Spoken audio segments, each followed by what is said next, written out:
ba alam na pambabastos itong ginawa nyo? Pagpapapicture, pambabastos sa taong bayan. Ipinasususpinde ni Senior Idol Raffy Tulfo sa LTO ang lisensya ng lasing na driver ng SUV na nag-viral sa social media matapos mag-counterflow sa EDSA busway noong July 28 ng gabi.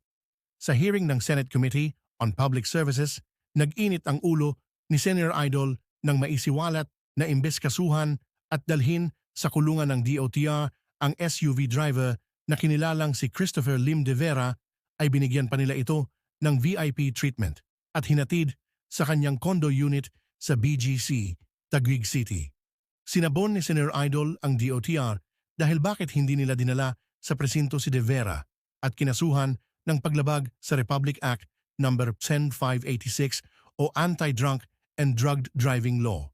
Mas lalong nanggalaiti si Senator Tulfo nang tanungin niya ang DOTR kung ano ang naging aksyon nila tungkol sa 3 nilang empleyado na naghatid kay de Vera sa kanyang kondo.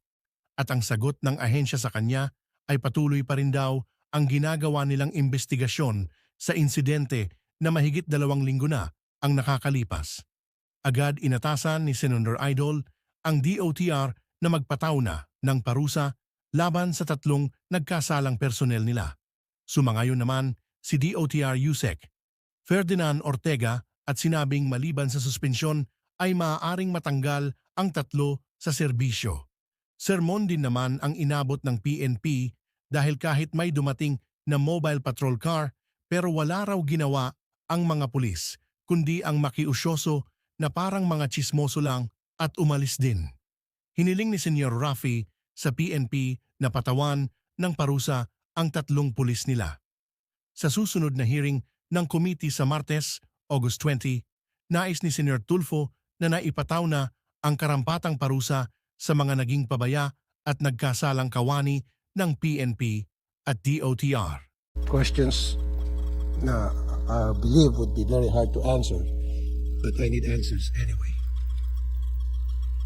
Umpisahan natin doon sa nangyaring insidente sa EDSA busway na very clear na yung si de Vera Lim ay lasing, and yet ang ginawa sa halip na i-turn over sa PNP ay sinamahan sa BGC, hinatid siya, naging driver at bodyguard ang mga taga-DOTR. Driver at bodyguard dahil iminganeho ng Coast Guard yung sasakyan papunta sa kondo niya at nagsilbi na rin bodyguard. Anyari, nasa halip ay itinan over sa PNP para gawin yung narapat at sampahan ng kaso, which they did not do. Ang nakakatawa pa rito, nagpa-selfie pa ang mga naghatid para bang gustong sabihin na mission accomplished, na ihatid na namin ang aming baby. Nandito ba yung mga taga Coast Guard na naghatid? Okay. CGASN. Ano yung sabihin po ng CGASN? Apprentice Seaman Neil Patrick M. Villaluz and Apprentice Seaman Al Ahmed Hassan. Paki-explain lang po, ano nangyari doon at bakit po naging baby itong si de Vera? Anong full name ulit ni de Vera, sir? Christopher Lim de Vera. Good morning, Mr. Chair. Pero bagong lahat, kasi paulit-ulit tinatanong ng mga netizen dun sa mga comment section. Kasi kung si Lim, are you related to Christopher Lim de Vera? Mr. Chairman, I'm not related to you, Mr. Chairman. Not related whatsoever? No, not related. Kapilido lang ng Lim, middle name niya. Yes, Mr. Chairman. Thank you. Thank you, Asek Lim. Proceed. CG Patrick Villaluz. Good morning, Mr. Chair. Good morning, ma'am, sirs. Excuse me, for those resource persons who just arrived, Can you please stand and raise your right hand? Nag-oath na? Okay. Thank you po. Tapos ano po nag-oath, sir? Okay. So, ikaw yung promotor sa pagpapaselfie dito kay De Vera. Ikaw yung nasa picture. Good morning po, Mr. Chair. Bali po kasi yung utos po sa amin ng team leader namin. Pag-aray po namin sa bahay po ni Mr. De Vera, kumuha daw po kami ng picture na safe po nakarating kami at wala po na disgrasya, sir. Ayun po yung utos ng aming team leader, sir. At sino po yung team leader nyo? Si Mr. Almete po. Ayan. Mr. Ray Almoite, sir. Okay, nagpapasapasahan kayo. At least dito na tayo sa pinakadulo na. Team leader. Okay. Bakit mo inutusan yung si De Vera at pagkatapos nagpa-selfie pa kayo? Sir, good morning po, Mr. Chair. Ang picture po na pinakuha ko sa kanila para po sa incident report po namin na i-send po sa Viber po ng group. Viber ng grupo. Bakit kinakailangan pa ipadala sa Viber ng grupo yung selfie? Kasi po meron po kaming incident report na sinesend po kung may nangyayari po na sa busway po na. So, in short, ito ay para ipakita doon sa Viber group ninyo na okay na yung lasing, okay na yung nag-violate ng traffic law natin, safe na siya, huwag kayong maglala. So, parang ganun ang mensahe. Yes po, sir. Thank you. Hindi mo ba alam na pambabastos itong ginawa nyo, pagpapapicture, pambabastos sa taong bayan? Almost every day, meron kayong pinapara dyan. Tinitikitan nyo. May mga video pa nga na yung mga nakamotor, nagipaghabulan kayo, nagipagpatentero kayo, inihila-hila nyo pa yung motor, dinidipahan nyo pa. Kulang na lang na itayan yung buhay nyo para yung violator ay mahuli nyo lamang at matikitan. Nang gagalaiti kayo, nang gigigil kayo sa lahat ng mga dumadaan niya sa busway, which tama lang, trabaho niya yun. However, dito sa taong ito, he became the exception to the rule. And why is that? Mr. Chair, nangyari po kasi na Mr. Chair, wala po kami panikit at that time, sir. Yung at that moment po, wala po kami panikit, naubos na po. Tapos po, yung may panikit lang po is yung MMDA po. Pagdating po namin doon, ay po tikito ng MMDA dahil po di daw po sila authorized manikit na sa busway. Ngayon, kami na po nagsabi sa MMDA na sila na po magticket. Kasi po yung ticket po namin, yung TOP po namin, ubos na po at that time, sir. Bakit naubos? Ilan ang natikitan nyo at that time? Mr. Chair, nirenyo ko po yung panikit ko bago po magbagyo. Inabutan po ng bagyo siya kaya hindi po siya na kuha agad po sa... Kailan naubos yung panikit? So ibig sabihin, nag-duty kayo doon na walang panikit? Bago po, kasi nagkaroon po ng suspension. No, di ba pag mag-duty kayo, dapat may panikit kayo. So useless pala yung pag-duty nyo doon na ang purpose ninyo manghuli and automatically manikit ng mga violators. So you were there without panikit. So useless yung presence ninyo. Doon. Nung time po, bago po yung bagyo, naubos na po siya, sir. Kaya hindi po agad na i-renew yung panikit kasi nabutan po ng kansela po ng pasok. Kanino kayo kumukuha ng panikit? Sa LTO po, sir. Okay. Ilang araw ba yung pagpo-process ng panikit?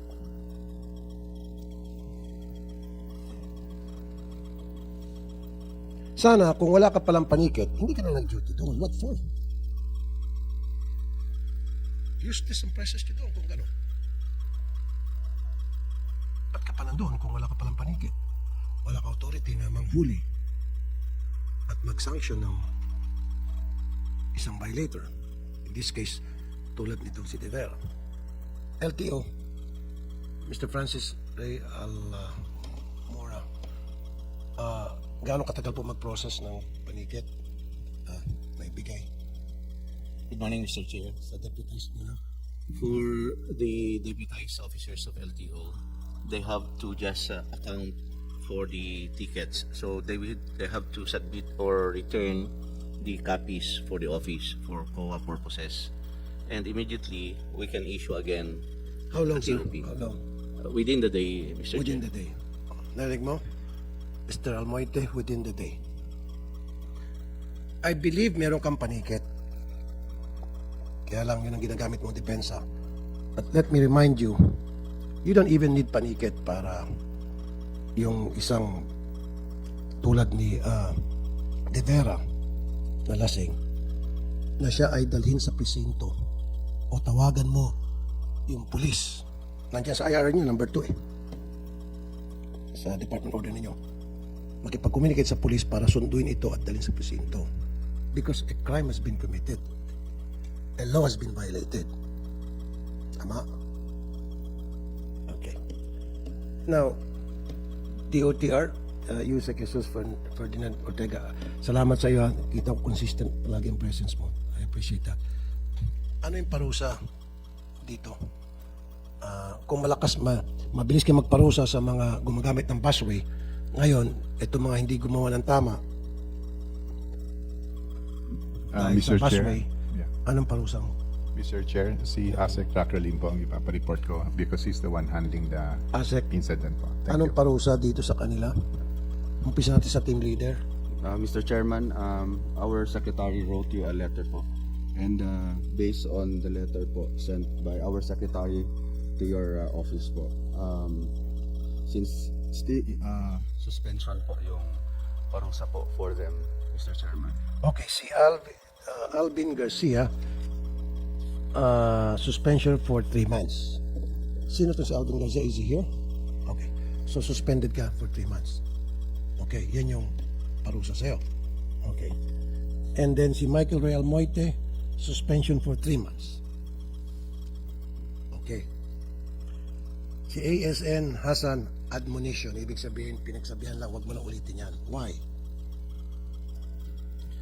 Mr. Chair, based on the reports and the investigation that we got, sumunod lang po sila sa team leader po nila. Sinabihan sila ng team leader nila na mukhang nakainom, to ensure that safe po yung mga road users. Sila po nagtanong pa sila kung sino bang marunong mag-drive. And we found out ang marunong mag-drive si ASN Villaruz. So siya yung pinadrive po, Mr. To cut it short, sumunod lang sila sa utos ng kanilang team leader. Yes, So pag sinabi ng team leader, lumundag ka sa 10th floor building, kailangan silang lumundag. Sir. Hindi naman po, Mr. Chairman. Alam nila na bawal yon. The fact na alam nila na bawal yon, yung pinapagawa sa kanila, they could have just said no. And why did they not? That's the proper Say it. That's the proper thing to do, Mr. Chairman. So When we therefore, asked them- meron dapat silang parusa. when we asked them po, Mr. Chairman, yun po ang sagot talaga nila that they honestly did not know po because even yung iba po they're not, Sir, Asik, alam nila na lasing kasi medyo nakainom at alam nila hindi nila trabaho ang maghatid. It's not their job na ihatid ang isang lasing na driver sa kondo. That's not part of their job. That's a very clear violation of the duties and responsibilities as Coast Guard personnel manning the busway. So therefore, dapat may parusa. Kasi sir, sila yung mga naka-camouflage, di ba? Oh, sila yung mga nanguhuli. Sila yung dumidipa pa doon sa busway. Nagkikipagsigawan pa. Nilelekturan pa yung mga violators, which is tama lang. And now, sila nagkamali. Papaluin lang yung kamay nila. Huwag mo na ulitin. No. Hindi tama ata yan. Your Honor, if I may. Yes, sir. Yeah, basically that's the investigation po, answers, process that happened, and yun po yung na-report on the part of SAIC dito kay Secretary Bautista, no?